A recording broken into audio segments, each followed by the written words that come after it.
A plastic bag, a paper cup and some cotton wool, a makeshift gas mask that will surely provide scant protection from any chemical attack, but a father's desperate attempt to protect his children from impending attack. Russia is claiming that terrorists are behind the attacks, but all the world knows that Russia and Bashar al-Assad are going to hit us with chemical weapons. In nearby houses, civilians are digging shelters. The bombs are already falling on Idlib, Russian aircraft this week targeting what they claim are terrorist enclaves.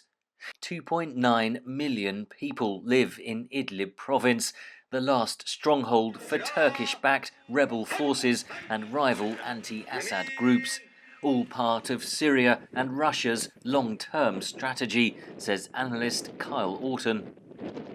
They packed them all into Idlib so that when it came time for this final showdown, they could frame the offensive in the language of the war on terror. Their target, though, is the Syrian population that rose against Assad 7 years ago.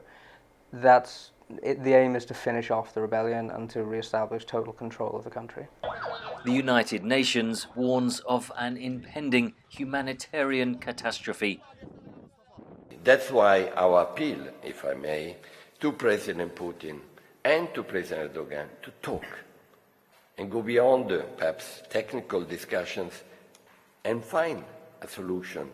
Turkey has stepped up its military presence in Idlib and along the Syrian border.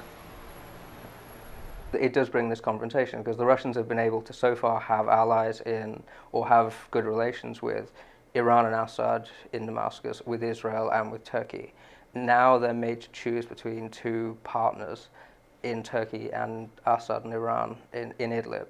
They're trying to finesse it by creating a deal that hands over the province to Assad and Iran without a conflict. Whether Turkey's President Erdogan will accept such a deal remains to be seen.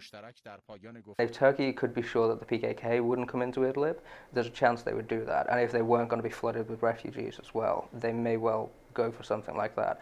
The problem is that the Iranians and the regime have started training the PKK and advertising the fact that they're coming in with their troops. Orton says Western inaction has left the United States and its allies peripheral to Idlib's fate. US President Donald Trump says the world is watching and warned the United States would, in his words, get very angry if there is a slaughter. Henry Ridgwell for VOA News, London.